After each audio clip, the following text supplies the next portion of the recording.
네, 여러분들 안녕하십니까? 네, 이 아침에 다시 뵙게 돼서 참으로 반갑고요. 오늘 제가 함께 살펴볼 말씀은 시편 51편에 있는 말씀입니다. 시편 51편 함께 말씀을 읽으시고 또 주님께서 오늘 저희들에게 또 무엇을 말씀하시는지 또 살펴보도록 하겠습니다. 하나님이여, 주의 인자를 조차 나를 긍휼히 여기시며 주의 많은 자비를 조차 내 죄과를 도말하소서. 나의 죄악을 맑게 씻기시며 나의 죄를 깨끗이 제하소서. 대전하는 내 죄과를 아오니 내 죄가 항상 내 앞에 있나이다. 내가 주께만 범죄하여 주의 목전에 악을 행하였사오니 주께서 말씀하실 때에 의로우시다 하고 판단하실 때에 순전하시다 하리이다. 내가 죄악 중에 출생하였으며 모친이 죄 중에 나를 잉태하였나이다. 중심의 진실함을 주께서 원하시오니 내 속의 지혜를 알게 하시리이다. 우슬초로 나를 정결케 하소서. 내가 정하리이다. 나를 씻기소서. 내가 눈보다 희리이다. 나로 즐겁고 기쁜 소리를 듣게 하사 주께서 꺾으신 뼈로 즐거워하게 하소서. 주의 얼굴을 내 죄에서 돌이키시고 내 모든 죄악을 도말하소서. 하나님이여, 내 속에 정한 마음을 창조하시고 내 안에 정직한 영을 새롭게 하소서. 나를 주 앞에서 쫓아내지 마시며 주의 성신을 내게서 거두지 마소서. 주의 구원의 즐거움을 내게 회복시키시고 자원하는 심령을 주사 나를 붙드소서. 그러하면 내가 범죄자에게 주의 도를 가르치리니 죄인들이 주께 돌아오리이다. 하나님이여, 나의 구원의 하나님이여, 피 흘린 죄에서 나를 건지소서. 내 혀가 주의 의를 높이 노래하리이다. 주여, 내 입술을 열어주소서. 내 입이 주를 찬송하여 전파하리이다. 주는 제사를 즐겨 아니하시나니 그렇지 않으면 내가 드렸을 것이라. 주는 번제를 기뻐 아니하시나이다. 하나님의 구하시는 제사는 상한 심령이라. 하나님이여, 상하고 통회하는 마음을 주께서 멸시치 아니하시리이다. 주의 은택으로 시온에 선을 행하시고 예루살렘 성을 쌓으소서. 그때에 주께서 의로운 제사와 번제와 온전한 번제를 기뻐하시리니 저희가 수소로 주의 단에 드리리이다. 아멘. 네, 이 말씀은 일전에 제가 언급했습니다만 참회의 시 가운데 하나입니다. 우리가 너무나 잘 아는 대로 표제에 보시면 다윗의 시, 영장으로 한 노래, 다윗이 밧세바와 동침한 후 선지자 나단이 저에게 온 때에 라고 되어 있습니다. 그래서 이 시편 51편의 성격이 무엇인지, 그리고 어떤 내용을 다룰 것인지 저희가 분명히 이해할 수가 있고요. 또 제가 시편 32편에 있는 말씀을 통해서 같은 이 상황을 놓고 다윗이 이렇게 기도하는 것을 저희가 또 깊은 그의 마음과 또 참회의 그런 또 시를 저희가 살펴보게 되었습니다. 또 오늘은 좀 더 다른 측면에서 이 다윗이 기도를 드리고 있어요. 오늘은 제가 죄를 도말한다는 것, 그리고 또 씻기신다고 하는 것, 정결케 한다는 것, 이렇게 크게 세 가지를 놓고 함께 말씀을 나눠보도록 하겠습니다. 하나님이여, 주의 인자를 조차 긍휼히 여기시고 많은 자비를 조차 죄과를 도말하소서. 여러분, 주님의 인자심 외에는 우리의 이 죄를 용서받을 길은 없습니다. 그분이 먼저 자비를 베풀지 않으시는 한 우리는 방법이 없다는 것이죠. 그렇죠? 우리가 이렇게 기도를 드릴 때 용서해 주신다고 하는데 이 자동 그 판매기처럼, 이 벤딩 머신처럼 그냥 뭐 기도 용서해 주세요 그렇게 버튼 누르면은 뚝딱 그렇게 죄가 도말되고 그런 것이 아닙니다, 여러분. 이것은 인격적인 대화이고, 그리고 가장 먼저 선행되어야 하는 것은 하나님의 자비하심이에요. 그게 먼저 제공이 됐을 때 우리의 기도가 의미가 있는 것입니다. 그래서 이 에베소서 2장 8절에도 우리가 너무나 잘 아는 말씀, 그렇죠? 우리가 어떻게 구원을 얻게 됐는지. 그런데 주님의 그 은혜가, 주의 은혜로 잠깐 좀 살펴보실까요? 에베소서 2장 8절에 보시면은 너희가 그 은혜를 인하여 믿음으로 말미암아 구원을 얻었나니 이것이 너희에게서 나는 것이 아니요 하나님의 선물이라. 우리는 여기서 그 많은 경우 믿음을 많이 강조를 합니다. 그렇죠? 당연히 믿음이 중요하죠. 그런데 그 믿음에 선행되는 것이 여기 있음을 우리가 보게 됩니다. 그러니까 7절, 8절에 무엇에 대해서 더 많이 이야기하고 있냐면 은혜를 더 많이 이야기하고 있어요. 그래서 7절에 보시면은 이는 그리스도 예수 안에서 우리에게 자비하심으로써 그 은혜의 지극히 풍성함을 오는 여러 세대에 나타내려 하심이니라. 그러면서 너희가 그 은혜를 인하여 라고 이야기를 합니다. 그래서 하나님께서 먼저 우리에게 자비하심으로 먼저 세팅을 해 놓으시는 거예요. 그렇죠? 그리고서 그 은혜의 지극히 풍성함으로 그렇게 모든 것을 감싸주시고 우리는 그 은혜를 인하여 우리가 믿음으로 이제 다가갈 수 있다는 것입니다, 여러분. 그래서 하나님의 은혜가 얼마나 중요하고 또 필요한지. 그래서 이 다윗은 그렇게 분명하게 이해를 하고 하나님께 기도를 드리는 것입니다. 내가 아무리 애쓰고 노력하고 기도한다 한들 주님의 은혜와 자비하심이 아니면 인자하심이 아니면 방법이 없습니다라고 고백을 하는 거예요. 그렇죠? 그래서 주의 인자하심, 헤세드, 그렇죠? 주의 인자를 조차 나를 긍휼히 여기시고 많은 자비를 조차 내 죄과를 도말하소서. 여러분, 우리가 분명히 살펴봤습니다만 이 죄의 도말이라고 하는 것은 그냥 무턱대고 덮는다고 덮어지거나 또 없앤다고 해서 이게 없어지는 것이 아닙니다. 이것은 예수님과의 그런 관계 속에서 그분의 희생이 전제가 되고 또 그분의 희생이 수반되지 않는 한 이 일은 이루어지지 않습니다. 그래서 우리가 시편 32편에서 살펴봤습니다만 허물의 사함을 얻고 그 죄의 가리움을 받는 자는 복이 있다 그랬잖아요. 그렇죠? 그때 분명히 우리가 살펴봤어요. 그 죄의 가리움이라고 하는 것은 그냥 있는 거 이렇게 싹 눈 가리고 아웅하듯이 이렇게 딱 덮어버린다고 그 죄가 뭐 안 보이거나 어디 없어지는 게 아니에요. 그 죄는 바로 예수님께서 처리해 주시는 것이죠. 그렇죠? 우리는 예수님과의 이런 그 교제와 또 관계 속에서 그리고 그분께 모든 것들을 예수님께서 이 모든 것들을 처리해 주시도록 그렇게 믿고 은혜를 간구하면서 인자를 간구하면서 기도를 드릴 때 그때 이런 것들이 이루어질 수 있음을 여기서 보게 되는 것이에요. 다시 말씀드리면 32편에서 살펴봤습니다만 이 다윗이 하나님 앞에 이렇게 토설하고 그렇죠? 토설치 아니할 때 내 뼈가 막 쇠하고 종이 신음했다 그랬어요. 얼마나 그 속에서 참 괴로웠겠습니까? 그렇죠? 잘못은 저질렀고 그것은 참으로 죽을 죄였고 그렇죠? 이걸 누구한테 얘기할 수도 없고 두려움에 떨면서 그 마음의 괴로움을 표현하는 것을 저희가 살펴보게 되었어요. 그래서 이런 것들이 하나님과 해결이 되었을 때서야 이제 그 모든 죄가 용서함을 받고 또 모든 죄를 기꺼이 또 인정할 수 있게 되고 말이죠. 그렇죠?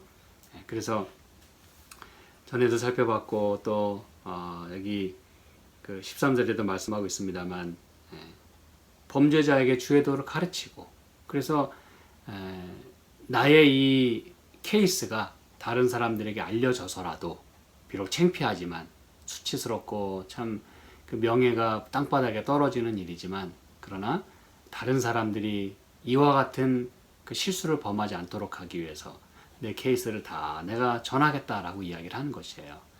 그만큼 이제 용서받은 자의 그 떳떳함 그리고 또 그런 것들을 그 경험을 통해서 이제 증거하려고 하는 것이죠. 그렇죠? 그래서 여러분 이 도말이라고 하는 것은 하나님과의 그런 그 대화 또 이 성경 표현대로라면 그 변론하는 일을 통해서 그 모든 죄의 용서는 가능하게 된다는 사실입니다, 여러분. 하나님이 먼저 손을 벌리시는 거죠. 그래서 여기 이사야서에 있는 말씀 보면 우리 43장부터 좀 보실까요? 이사야 43장 25절 26절 봅니다. 이사야 43장 25절 26절 나 곧 나는 나를 위하여 내 허물을 도말하는 자니 내 죄를 기억지 아니하리라. 너는 나로 기억이 나게 하고 서로 변론하자. 너는 내 일을 말하여 의를 나타내라 그랬습니다. 여러분. 그래서 하나님 말씀하십니다. 내가 너의 허물을 도말하겠다. 싹 없애겠다. 그리고 기억지 않겠다. 그런데 이것은 내가 나를 위하여 하는 것이다. 하나님이 먼저 그분이 세팅을 먼저 해놓으시는 거예요. 그렇죠?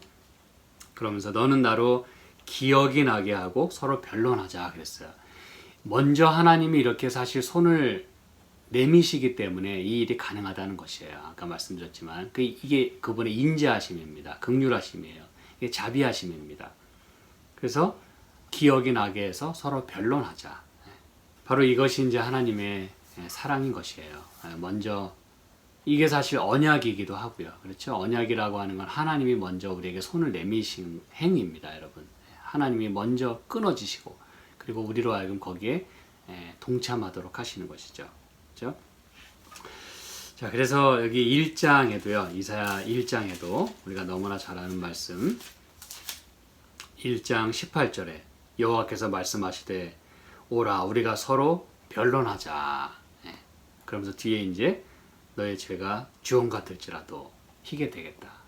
잠시 후에 또 한번 살펴보겠습니다만 하나님이 먼저 변론하자. 찬스를 주시는 거고, 그렇죠? 용서받을 그러한 그 유일한 길을 여기 제시하시는 것입니다. 그래서 우리가 이렇게 우리 죄를 도말하기 위해서는 또 용서받기 위해서는 하나님이 먼저 내미신 손에 기꺼이 제가 정말로 잘못했습니다. 그러면서 하나님과 대화하고 하나님의 그 인자하심을 믿고 다 모든 걸 털어놓는 거예요. 그렇죠? 토설하는 거예요. 그렇게 될 때 하나님께서 모든 것들을 씻어주시겠다라고 약속하시는 것입니다, 여러분. 제안하시는 것도 아니고 그럴 수 있다라고 가정하시는 것도 아니고 이것은 확실한 약속입니다. 그리고 오늘 이 다윗의 이 경험을 통해서 우리에게 또한 확증해 주시는 거예요. 그렇죠? 자, 그런데 이 도말해 주시는 이 부분이 내가 만약에 이렇게 나의 죄를 하나님과 해결하지 않으면 어떤 일이 벌어지는지를 이 창세기에는 이렇게 얘기합니다. 창세기 7장에 성경절을 여러 개 저희가 찾고 있습니다. 창세기 7장. 창세기 7장은 이제 홍수 얘기거든요. 그렇죠? 4절에 보니까 지금부터 7일이면 내가 40주야를 땅에 비를 내려 나의 지은 모든 생물을 지면에서 쓸어버리리라 그랬어요. 여기 이제 쓸어버린다고 하는 게 바로 도말한다는 단어와 똑같은 단어입니다. 그래서 하나님의 그 자비의 초청을, 그렇죠? 방주에 들어가라고 하는 그 자비의 초청을 믿고 의지하고 순종하고 들어갔으면 살았을 텐데, 그렇죠?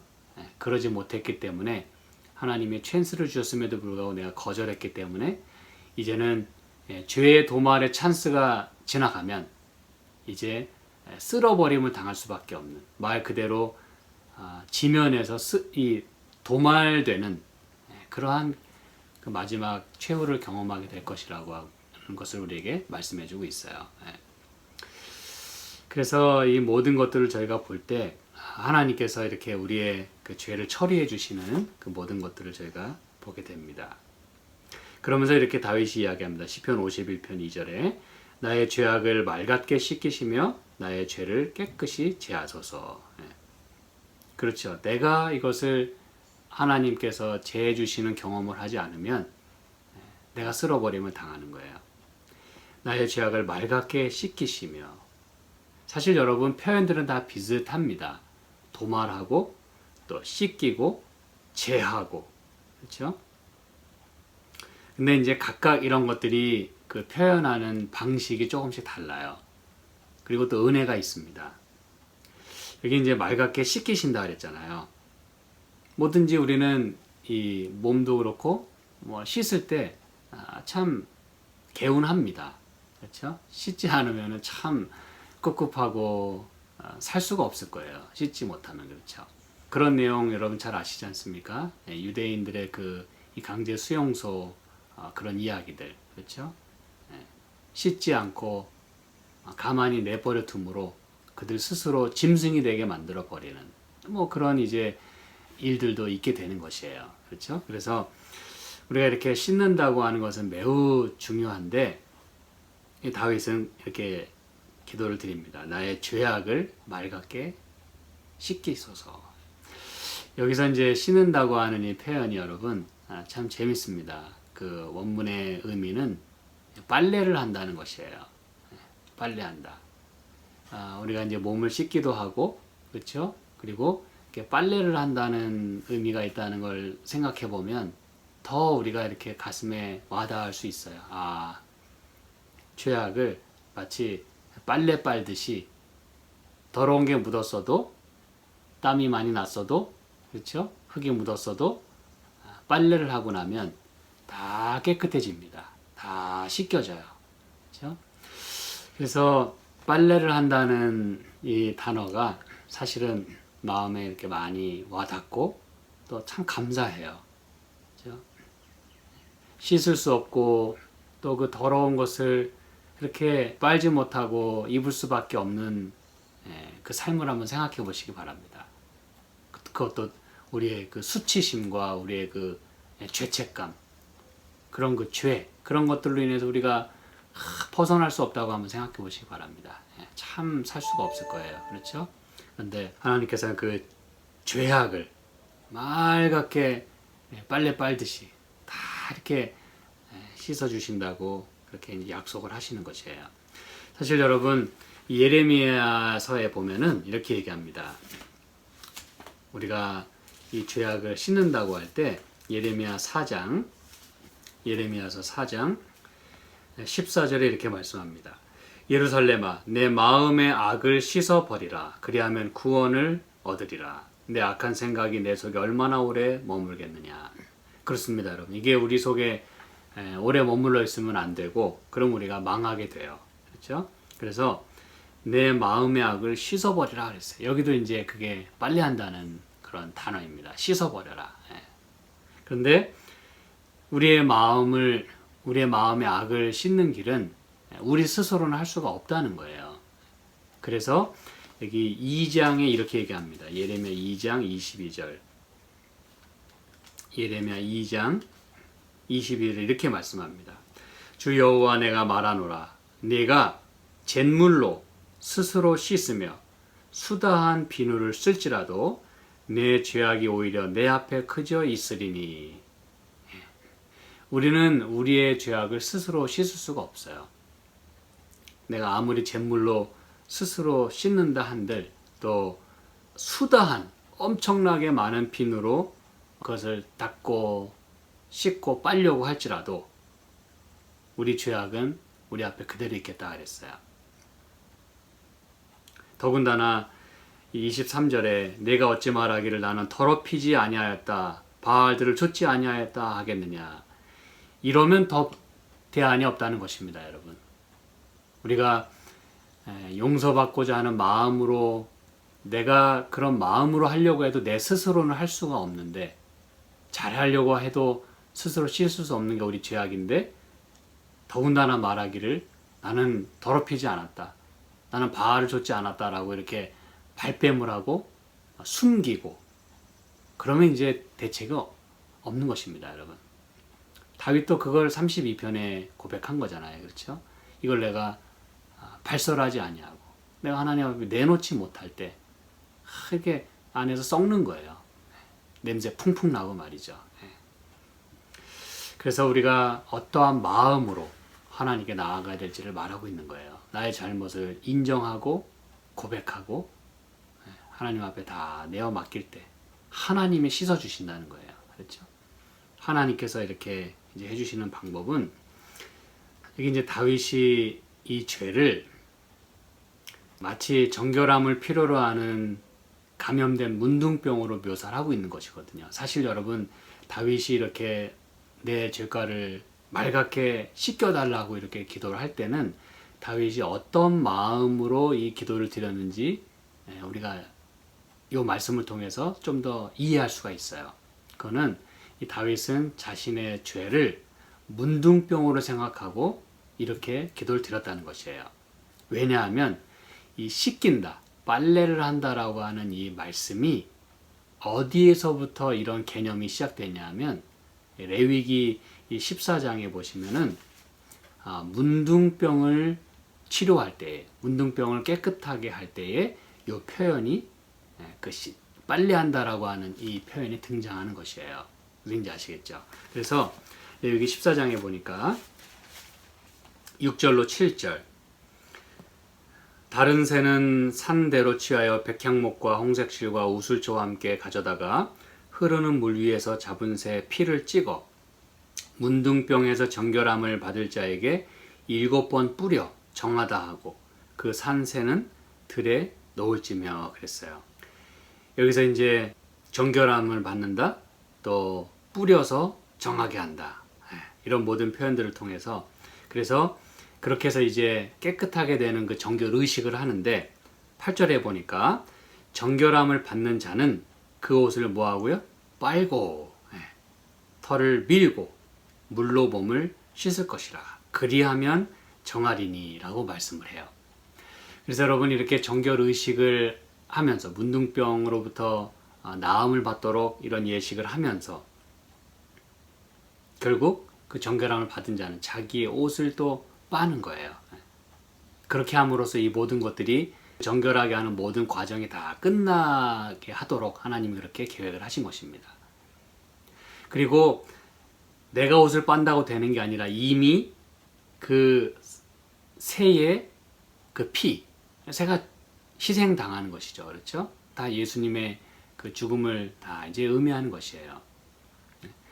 그 피 때문에 그 죄가 용서받는 것이고 또 그 피를 문둥병에서 정결함을 받을 자에게 7번 뿌려서 정하게 하고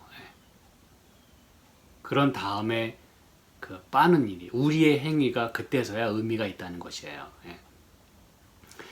그래서 여기 또 7번 뿌린다고 하는 것은 이 대제사장이 그 법궤 위에 그 피를 7번 뿌리는 것과 같은 맥락에서 그렇죠? 7번 뿌림으로써 모든 것이 완전하게 그 프로세스가 이루어진다고 하는 걸 우리에게 확신을 심어주는 것입니다. 그래서 여러분 우리는 이 다윗처럼 말이죠.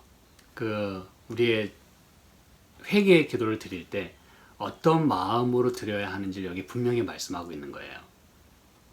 그냥 하나님 밥 먹듯이 그냥 입에 배워가지고 하나님 죄를 용서해 주세요. 그렇게라도 우리 기도를 해야 합니다. 그런데 정말로 이 다윗은 어떤 마음으로 죄를 고백했다고요? 기도를 드렸다고요? 내가 문둥병에 걸린 사람처럼. 그래서 여러분 이 죄는 제가 굳이 영감의 글에 있는 말씀을 찾지 않는다 할지라도 이 죄는 여러분 문둥병과 같은 것이에요. 그만큼 무섭다는 것입니다. 작은 것은 안 무서울까요? 그렇지 않습니다. 다 무섭습니다. 작으나 크나 다 죄예요. 그리고 그 작은 죄가 결코 작은 죄로 남아있지 않습니다. 이것은 항상 불려지게 돼 있어요. 항상 커지고 항상 깊어지고 항상 강하게 우리를 사로잡아 옵니다. 그래서 이 다윗은 분명히 이해를 했어요. 내 죄는 문둥병과 같이 무섭습니다. 그리고 제 죄가 큽니다. 죄가가 너무나 큽니다. 주님, 이 문둥병을 깨끗하게 해주십시오. 그런 마음으로 빨래를 해달라고 그렇게 기도를 드리는 것입니다, 여러분. 올바른 자세라고 볼 수가 있겠어요. 그렇죠? 자, 이제 같은 말이 7절에도 나옵니다. 우슬초로 나를 정결케 하소서. 내가 정하리이다. 나를 씻기소서. 이게 이제 여기 씻긴다는 표현이 또 나오잖아요. 그게 이제 빨래한다는 표현과 똑같은 거예요. 내 죄과를 맑게 씻기시고 나를 씻기시고 그렇게 되면 내가 눈보다 희리이다 그랬어요. 이제 우슬초에 대한 얘기는 제가 내일 또 말씀을 나누도록 하겠습니다.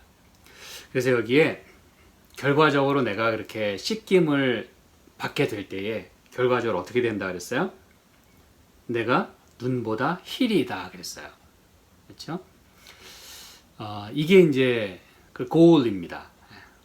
우리의 죄가를 씻고 또 정결하게 되고, 그래서 우리가 눈과 같이 희어지는 것이 바로 우리의 목적이고, 또 하나님은 그렇게 해 주시는 것이에요.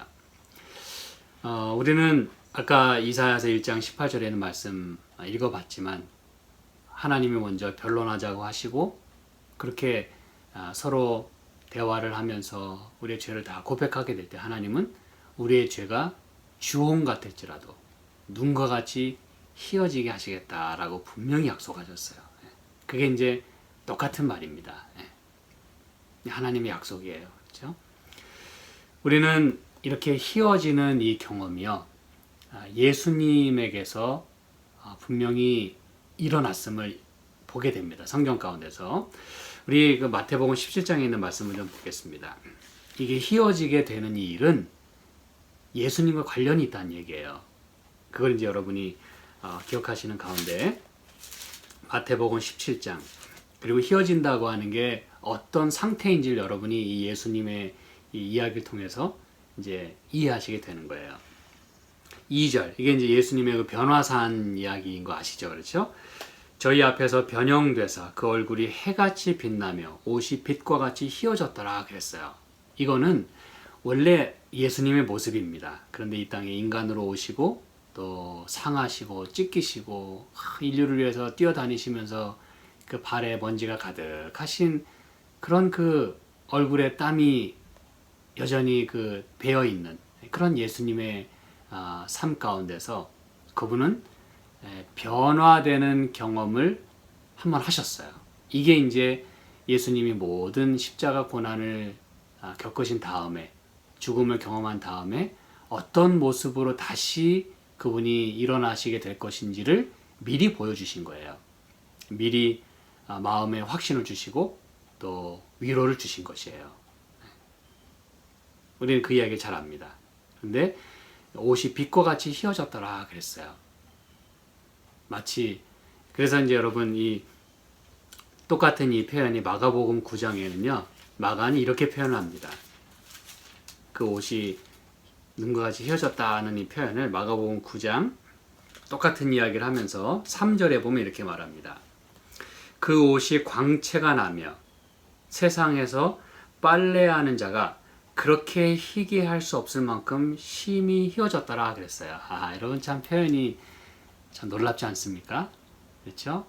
이게 똑같은 이야기예요.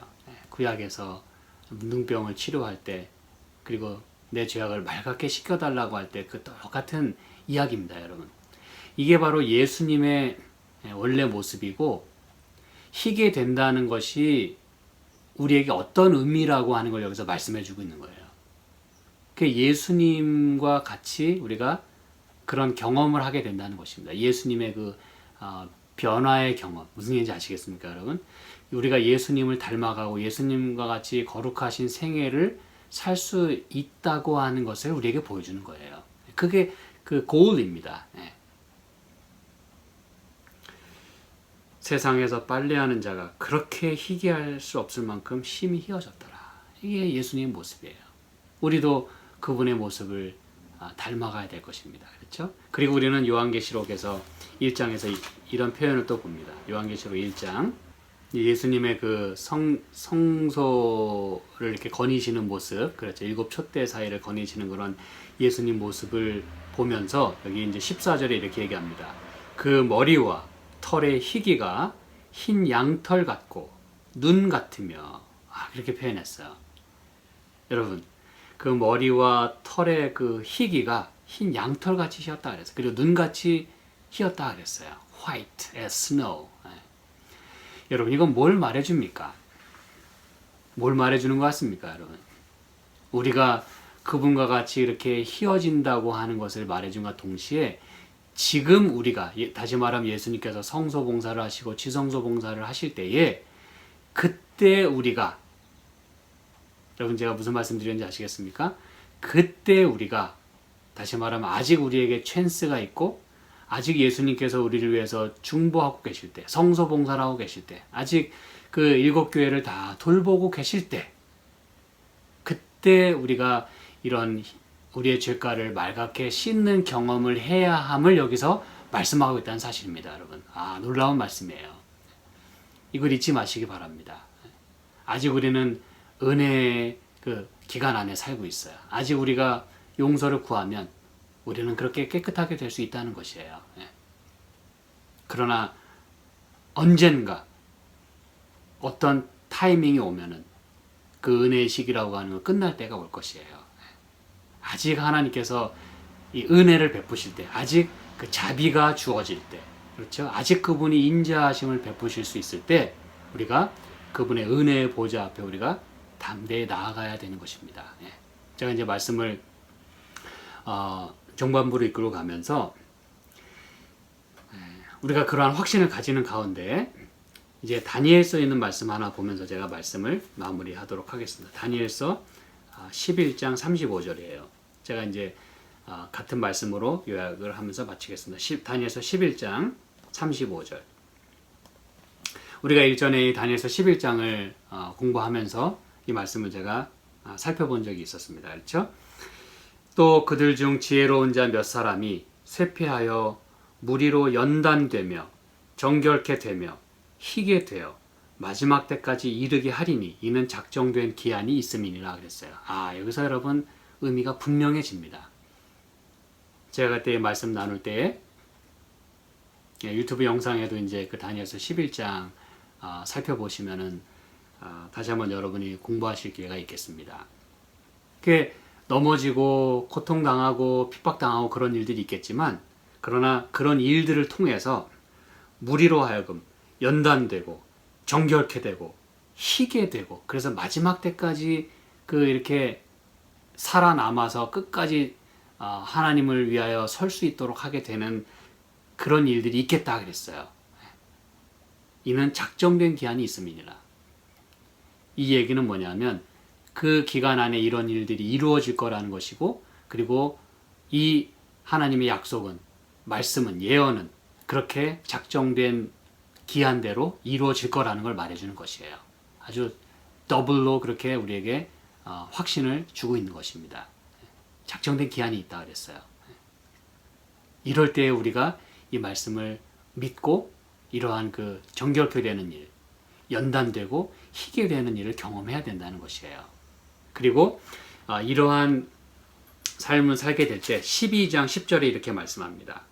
다니엘서 12장 10절 많은 사람이 연단을 받아 스스로 정결케 하며 희게 할 것이나 악한 사람은 악을 행하리니 악한 자는 아무도 깨닫지 못하되 오직 지혜 있는 자는 깨달으리라 그랬어요. 이 이야기는 그리고 이런 일들이 일어나는 때는 9절에 의하면 마지막 때까지 간수하고 봉함할 것임이니라. 그래서 이 일이 마지막 때에 일어날 일임을 우리에게 말씀해 주고 있어요.